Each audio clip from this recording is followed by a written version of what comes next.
नमस्कार, नमस्कार। बताएँ सर आज के विषय में क्या कहेंगे और आप परिचय दें, आपकी मान्यता क्या है वो बताएँ? किस धर्म को मानते हैं? किस रिलीजन को मानते हैं? मेरा मान्यता तो ये है कि सर मैं मतलब किसी को भी नहीं मानता। बस मेरा मतलब सवाल आपसे शाश्वत जी तो यही है कि मैं आपसे ये चीज़ पूछना चाहता हूँ, अंधविश्वास और विश्वास में क्या अंतर होता है सर? देखिए, विश्वास दृढ़ होता है और उसका आधार होता है। अंधविश्वास एक छलावा होता है जो किसी फ़रेब की वजह से व्यक्ति के मन में आता है, उसको अंधविश्वास कहा जाता है।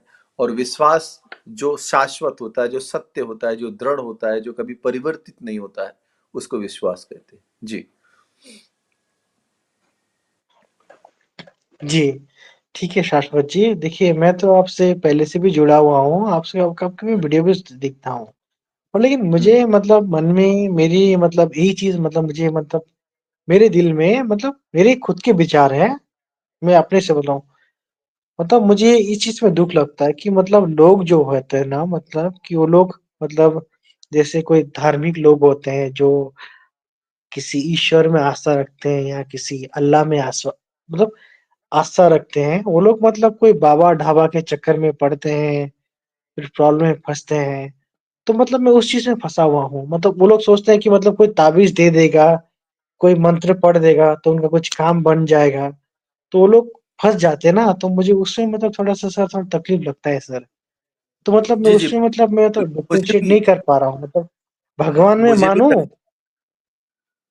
मैं जी, बताऊँ आपको, आपकी आपका प्रश्न समझ गया। मुझे भी इस बात से तकलीफ होती है।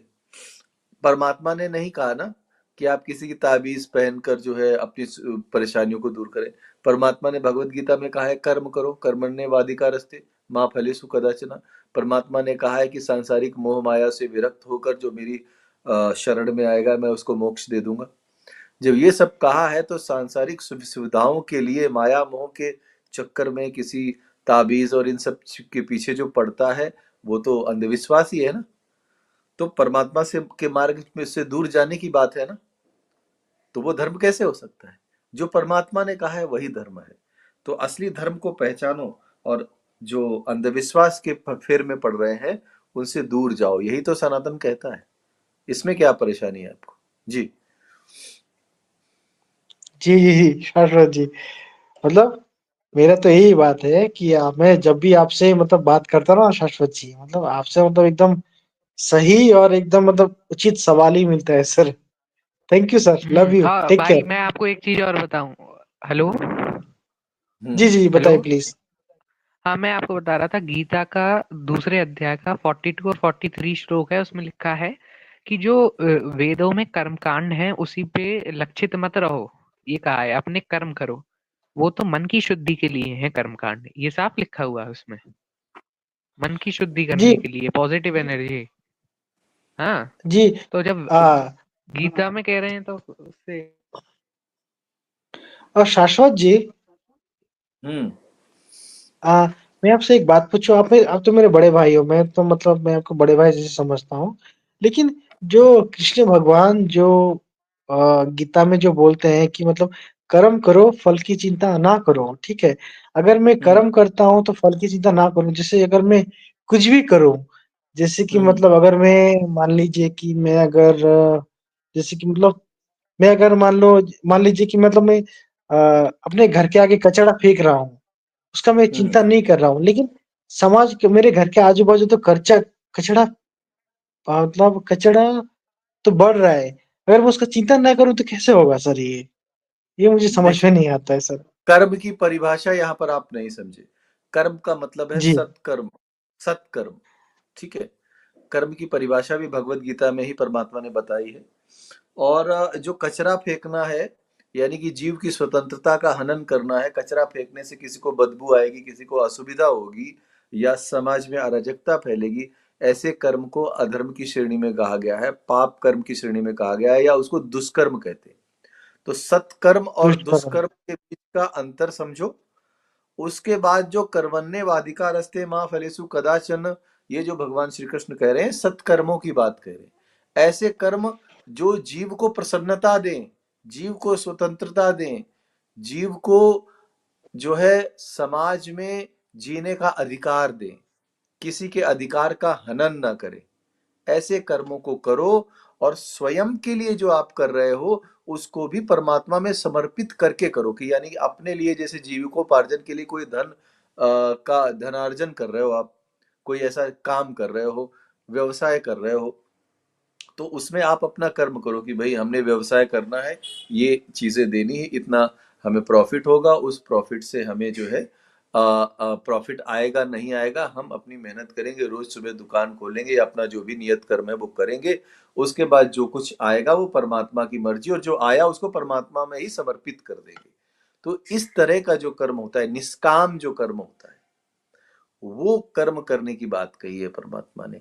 सकाम कर्म को भी जो है निकृष्ट माना गया है, उसको जो है अधर्म तो नहीं माना गया है लेकिन निकृष्ट माना गया है। यानी कि सकाम कर्म सांसारिक भाव बंधनों में बांधता है। इसीलिए शर्मा जी ने अभी एक श्लोक बताया था भगवत गीता के दूसरे अध्याय का, कि जो वेदों के अनुसार कर्म कांड करते हैं, यानी कि वो अमुक अमुक देवताओं को आहुति देकर वो अमुक अमुक देवताओं से कुछ ना कुछ जो है मांगते हैं या चाहते हैं, या अपनी मनोकामनाओं को पूर्ण करने के लिए कुछ करते हैं। यानी जो है वो सकाम कर्म कर रहे होते हैं, यानी कि उनकी कामनाएं होती हैं उस कर्म को करने में। जब कर्म को करने में कामनाएं आ जाती हैं तो यानी कि आप जो है माया मोह और सांसारिक भव बंधनों से नहीं मुक्त हुए हो। जैसे आप निष्काम कर्म करते हो आप माया मोह और सांसारिक भव बंधनों से मुक्त हो जाते हो। तो जब परमात्मा इतनी उन्नत बात कह रहा है कर्मों के आधार को लेकर, तो हमें यह समझना चाहिए कि वो जो पहला आपका प्रश्न था, मूल प्रश्न था कि वो जो है ताबीजों और इन सब में नहीं फंसने देगा, तो वो परमात्मा तो ये बात कहता ही नहीं है, अंधविश्वास की तो बात ही नहीं कहता है, तर्क की बात कहता है, कर्म की बात कहता है, जीव की स्वतंत्रता की बात करता है। तो परेशानी क्या है, सनातन ही सत्य है भाई मेरे। जी मनोज जी। जी शाश्वत दादा, मैं तो आपको ये बता दूं, मैं देखिए मेरे जो पिताश्री हैं, हम्म, हम्म, मेरे पिताश्री तो मेरे डैड जो मोमिन है, ठीक है, पक्का मोमिन है, 5 वक्त का नमाज पढ़ते हैं, ठीक है। जी। और वो जो मतलब थोड़े से मतलब थोड़े से बाबा टाइप के हैं पापा मेरे। हम्म, हम्म, इसका मतलब ये नहीं कि मतलब मेरे पिताजी मैं अपने फादर के बारे में बोल रहा हूँ। इसका मतलब ये नहीं कि मैं तो उनका अनादर करता हूँ। मैं उनसे बहुत प्यार करता हूँ। मैं बहुत इज्जत भी करता हूँ। He is my I love him lot and he is my best father. He is hmm, my only father and I love him most. तो जी। सर लेकिन एक बात मुझे समझ में नहीं आती, मतलब बहुत से ऐसे लोग हैं जो मतलब आस्तिक हैं, जिनका मतलब किसी चीज में आस्था है, कोई चीज में जैसे अलग कोई कोई भी धर्म से भी हो, जो भी धर्म से हो, मतलब वो अच्छे लोग हैं। मेरे पिताजी के पास आते हैं, कुछ मतलब ताबीज लेके जाते हैं, कुछ ये करते हैं, कुछ ऐसा ऐसा कुछ करते हैं, मतलब बाबागिरी जैसा करते हैं मेरे डैड। ड्रीम बाइक का साउंड या वर्ल्ड का एक राउंड। तो मुझे मतलब हम्म, वो चीज मुझे यही लगता है कि अगर जैसे अगर अगर ईश्वर अगर जिसे परम पिता जो परमेश्वर है, अगर वो सबसे अगर लगता है शक्तिमान अगर वो है, तो मेरे पिताजी क्या है तब तो। फिर वो लोग मुझे बोलते हैं, उन लोग का फीडबैक आता है कि हाँ, आपके पिताजी ने मुझे ये सामान ये चीज दिया, उसके वजह से मेरा ये चीज हुआ है। तो सर वो चीज क्या है? तो मेरा मेरा पिता मेरे मेरे जो डैड हैं, वो हम्म, क्या ईश्वर से भी बड़े हो गए हैं क्या? मतलब मुझे ये चीज हम्म, मुझे जानना है आपसे। आप क्या नहीं बोलेंगे नहीं, इस बारे अच्छा अब मैं आपका वास्तविक उद्देश्य समझा इस प्रश्न का। देखिए आपकी पिताजी कतई बड़े नहीं हैं, और आपके पिताजी जो है कतई जो है जो ताबीज या ये सारी चीजें देते हैं वो बहुत ही छोटा क्षणिक है। सपोज आपके पास कोई स्किल होती है, आप में? ओके। आप मैकेनिक हैं कार के, अगर आप मैकेनिक हैं तो आपको उसके बारे में नॉलेज है कि भाई ये पुर्जा मैं खोलूंगा, इसको ऐसे ऐसे फिक्स करूंगा तो कार स्टार्ट हो जाएगी, इसमें ये प्रॉब्लम होगी, मुझे समझ में आ जाएगी। तो आपने अपनी थोड़ी सी स्किल बढ़ा ली है, ठीक है। तो ओके। कार सुधारना नहीं आता या कार के विषय में जिसको जानकारी नहीं है, उसके सामने अगर कार सुधार दो तो उसके लिए उसको चमत्कार जैसा लगेगा, नहीं यार ये तो उसने, इसको नॉलेज है, तो आपकी तारीफ करेगा कि यार ये बहुत अच्छा मैकेनिक है। उसी तरह से कुछ मंत्रों की सिद्धियां करके या कुछ जो है ध्यान योग करके उन्होंने अपने अंदर छोटी मोटी कोई शक्तियां जगा ली हुई, ऐसा संभव है। क्योंकि जो है ओके, सिद्धियां और शक्तियां होती हैं, सिद्धियां और शक्तियां होती हैं, लेकिन आपके पिताजी के पास है कि नहीं है ये मैं दावा नहीं करता हूं, लेकिन सनातन के ओके, अनुसार सिद्धियां और शक्तियां होती हैं, मंत्रों द्वारा आती है, वो परमात्मा की कृपा से आती है। ठीक है, तो उन शक्तियों और सिद्धियों से छोटी मोटी समस्याएं लोगों की अपने पुण्यों द्वारा, अपनी शक्तियों द्वारा, जो सिद्धि आपने प्राप्त की उसके द्वारा उसको थोड़ा सा रिलीफ आप दे सकते हो। ये प्रक्रिया है, जैसे मैकेनिक कार सुधार सकता है वैसे ही एक छोटी सी प्रक्रिया होती है। भगवान अनंत है, अनंत शक्तिमान है, उससे एक व्यक्ति की छोटी मोटी शक्तियों की तुलना नहीं की जा सकती। जैसे एक डॉक्टर है, किसी को ठीक करना जानता है, तो क्या वो भगवान बन जाएगा? नहीं, उसने अपनी स्किल्स बढ़ाई हैं, उसने नॉलेज लिया है। लेकिन सिद्धियां और शक्तियां आज कलयुग में प्राप्त करना असंभव जैसा है भाई साहब, नेक्स्ट टू इम्पॉसिबल है। अब क्योंकि पुरुषार्थ केवल मनुष्य का एक ही बचा है, इसलिए कलयुग में जो शक्तियों और सिद्धियों का दावा करते हैं वो सब ज्यादातर पाखंडी ही होते हैं, मोस्ट ऑफ द टाइम। तो ये बात को जी, भी हमें जी, समझ, जी, ठीक है। शाश्वत जी, मुझे मतलब यही बात मुझे खाता है, मतलब जैसे देखिए, मेरे डैड, जहाँ तक मैंने अपने पिताजी को मैंने बचपन से देखा है, मैं उनके साथ बड़ा हुआ हूँ, वो बहुत अच्छे इंसान हैं। मतलब वो किसी के साथ भी फ़रेब तो बिल्कुल नहीं करते। वो तो मैं, अगर कोई मुझे अगर कुछ भी आके बोलेगा कि तुम्हारे पिताश्री ऐसा करते हैं, वो मैं कभी भी नहीं मानूँगा। क्योंकि मैंने अपने पिताजी को बचपन से देखा है। पर लेकिन मेरे पिताजी जो जो क्रिया करते हैं ना, मतलब जो काम करते हैं, वैसे ही मुझे सोशल मीडिया में आजू-बाजू पता चलता है कि किसी बाबा ने, किसी ऐसा ही झाड़-फूँक करने वाला आदमी ने ऐसा बोला कि किसी को बलि दे दो, या किसी को किसी ठगा है कि इतना पैसा दे दो तुम्हारा ये काम हो जाएगा। तो सर उससे मुझे ये डाउट लगता है कि मतलब अगर जैसे मेरा, और उससे बात क्या है कि उससे भी मैं कुछ ऐसे लोग भी मेरे घर आते हैं। हम लोग तो देखिए, मैं एक मुस्लिम घर में पैदा हुआ हूँ। मेरे डैड 5 वक़्त का नमाज़ पढ़ते हैं। ओके? शाश्वत जी, मैं आपसे दिल की बात बता रहा हूँ। मैं क जब भी आपकी स्ट्रीम में आया हूँ, अपना दिल खोल के बात किया है आपसे। जी जी हुँ। पता है। तो देखिए, तो मेरे पिताजी 5 वक़्त नमाज़ पढ़ते हैं, तो आप हमेशा, वो मतलब ईमानदार आदमी है, ऑनेस्ट आदमी, कभी भी किसी का 10 रुपए भी मार के नहीं खाया है। ईमानदारी से हम लोगों को पढ़ाया-लिखाया। मतलब मुझे, और जो लोग आते हैं घर में, वो लोग भी अच्छा फीडबैक देते हैं कि हाँ, आपके पिताजी से मैंने ये सामान लेके गया था, मेरे ये काम हुआ। लेकिन उसी में जो मेरे पिताजी जो काम करते हैं ना, उसी का रिलेटेड दूसरा काम में मुझे ये खबर आता है कि फलाना आदमी से ऐसा-ऐसा एडवाइस दिया था, उससे इतना पैसा लूट के खा गया। उस बाबा ने उसको ऐसा एडवाइस दिया, उसे मार दो, काट दो या बलि चढ़ा दो। तो सर मुझे ये डाउट होता है कि मतलब कि ये सब, अगर ईश्वर अगर सत्य है, तो अगर भगवान अगर सत्य, तो भगवान में भरोसा रखे या ऐसा बाबा-ढाबा में भरोसा रखे सर? नहीं, इसका तो उत्तर मैंने पहले ही दे दिया आपको, और बड़े तरीके से हम सनातन के दृष्टिकोण से समझा देते हैं। बहुत सारे ऐसे राक्षस हुए हैं हमारे पूर्व काल में, त्रेता में, द्वापर में, सतयुग में, जो शिव जी की, ब्रह्मा जी की बड़ी तपस्या कर लिया करते थे। तपस्या करने जी, के बाद भगवान उनकी तपस्या के प्रतिफल में उनको जो है कुछ शक्तियां दे देते थे, यानी कि उनकी जी, तपस्या का फल दे। ठीक है, अब वो शक्तियां दे दी, उन शक्तियों का दुरुपयोग करके वो मानवता के दुश्मन बन जाते थे। जब वो मानवता के दुश्मन बन जाते तो उनका दुरुपयोग करके तो भगवान ही उनका अंत कर देते थे। ठीक है, तो जिन्होंने शक्ति दी वो अंत भी कर देते हैं।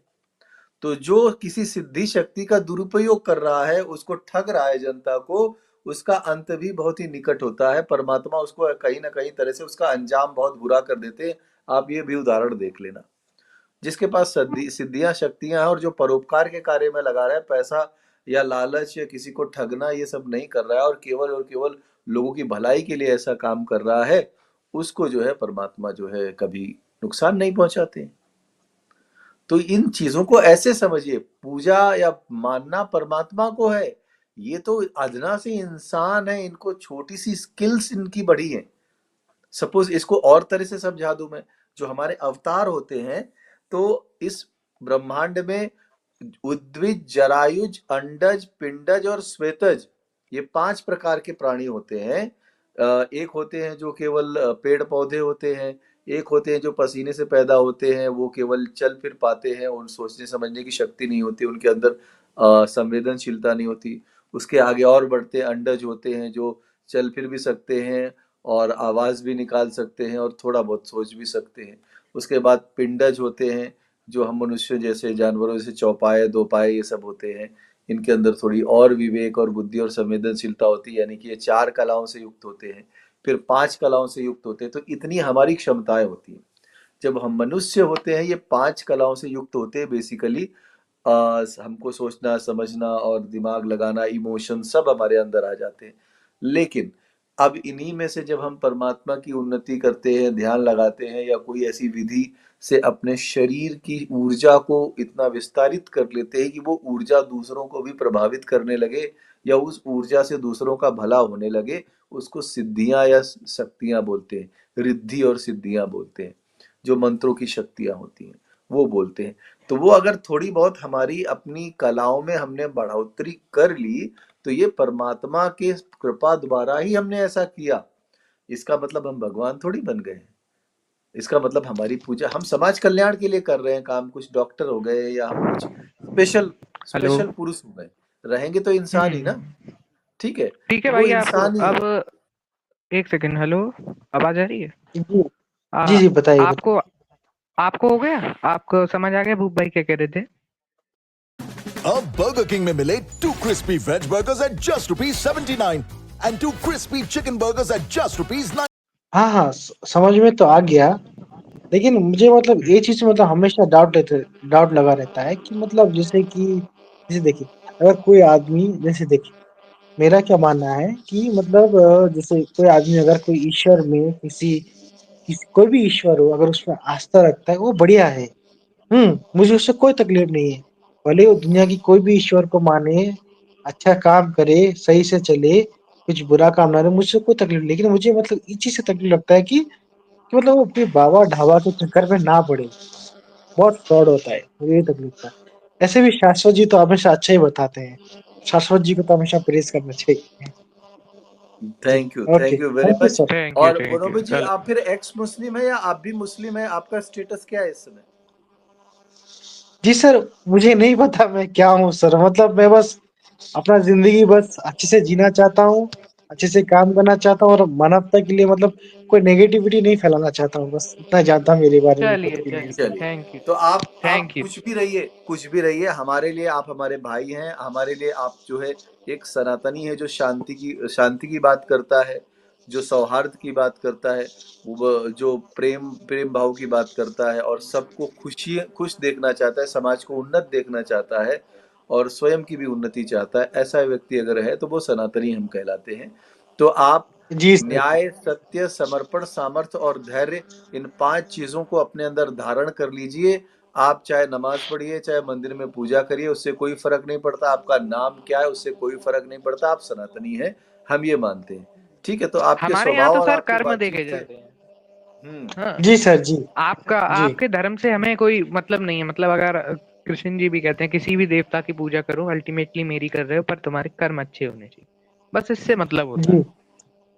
जी। एग्जैक्टली। ठीक है सर। Okay sir. तो राम राम सर। धन्यवाद। Okay sir. राम राम। राम राम बोनोबो जी, ऐसे ही जुड़ते रहिए और कुछ भी प्रश्न हो तो आप आकर हमसे निराकरण लेते रहिए। Thank you very much. Sure sir, sir. Okay sir. Thank you. Take care.